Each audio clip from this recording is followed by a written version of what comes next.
デバイスの修理が必要ですか？無料診断を提供しています。ご自宅まで集荷、配達いたします。電話や移動は不要です。修理前にお見積もりをお送りし、承認いただいた場合のみ作業を進めます。簡単、透明、そしてプロフェッショナル。リンクは説明欄にあります。皆さん、こんにちは。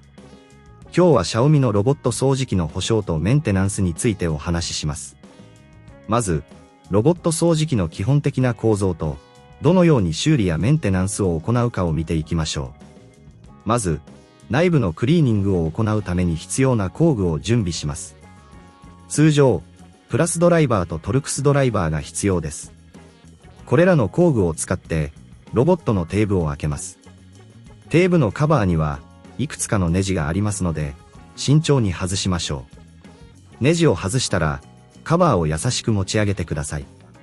内部には、モーターやセンサーが配置されています。これらの部品は、掃除機の性能に大きく影響します。もし、これらの部品が汚れている場合は、柔らかいブラシやエアダスターを使って清掃します。特にセンサーのクリーニングは非常に重要です。センサーが汚れていると、掃除機が正しく機能しません。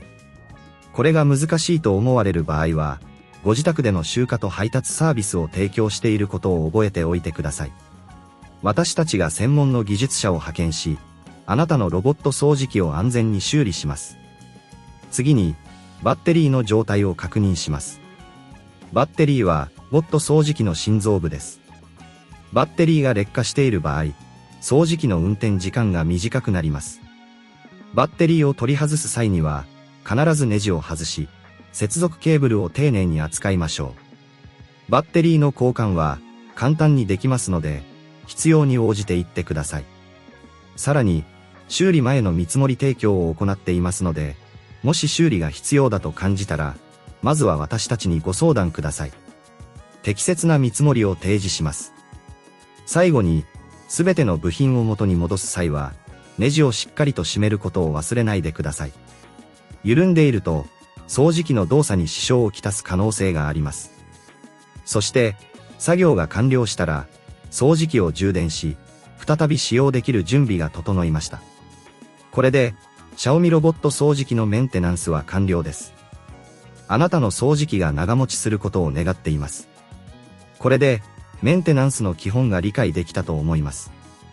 ぜひ、定期的にメンテナンスを行ってください。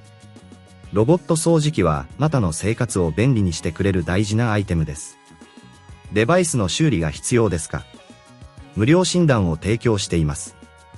ご自宅まで集荷、配達いたします。電話や移動は不要です。